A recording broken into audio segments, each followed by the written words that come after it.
Hi, I'm Carol. And I'm Cindy.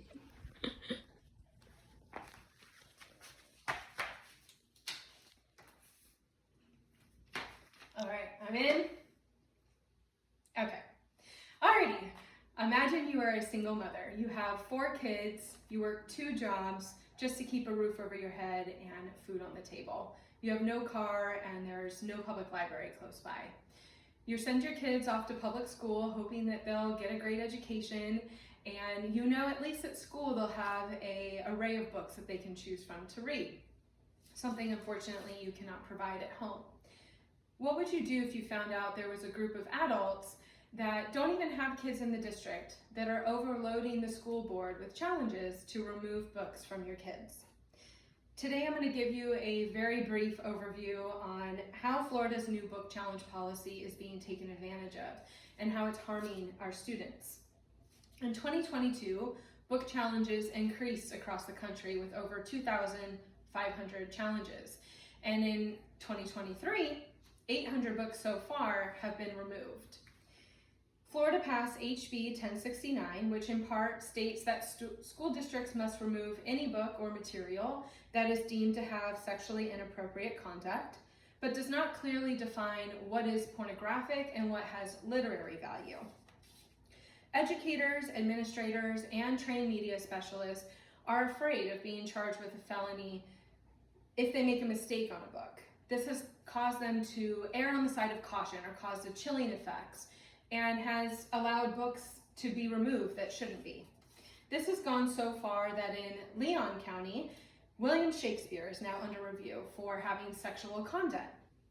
Media specialist Kathleen Malloy stated that previously she would use the Miller system, which is a 3-pronged system approved by the Supreme Court to determine if materials are obscene, but finds that it's no longer working due to the law here in Florida.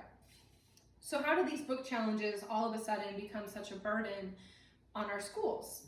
This effort to remove materials deemed inappropriate or violating the Stop Woke Act has been led by groups claiming to be parent-focused, but has led to it being taken advantage of and becoming a confusing situation for educators. Groups like Moms for Liberty, who has gained prominence across the country, believes that there's not enough parental control over materials in school, and believe that prior to this law, parents didn't have a way to challenge what they felt was inappropriate. It's important to note that there has been, for many years in a lot of districts, an opt-out policy for parents who don't want their kids to be privy to certain curriculum.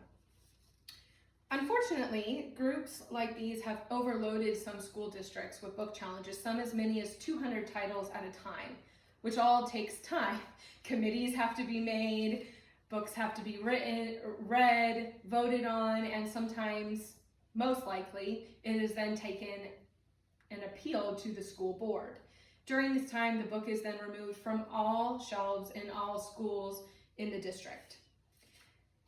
Teachers have been turned into the Board of Education for having the wrong book in class, or in one case, which you probably heard, showing films in school, like the Disney film. A teacher locally showed the film Strange World to her class, a film that focuses on ecosystems, something they were learning about in school. There is a 30-second scene where one of the main characters shares with his grandpa he might have a crush on another boy.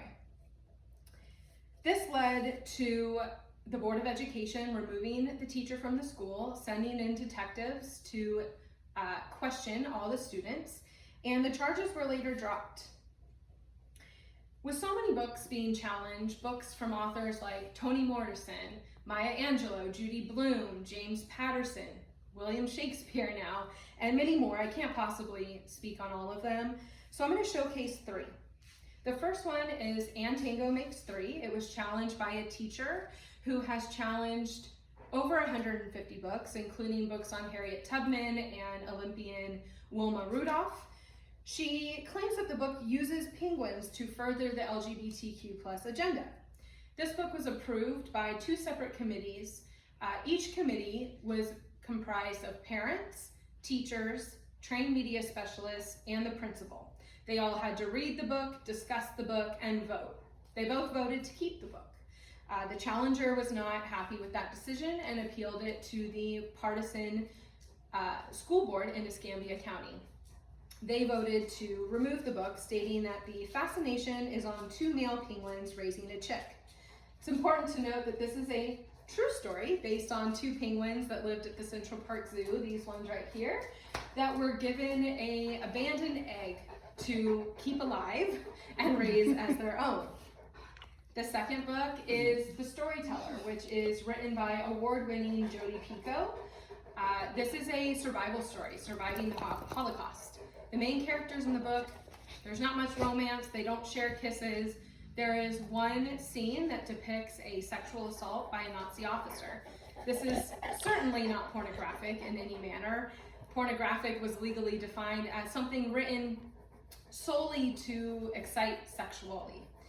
That's obviously not the case in this book. It is about part of the survival journey that the character goes on. This book was challenged by the local Moms for Liberty leader, who has also challenged hundreds of books and states that she's going to challenge hundreds more.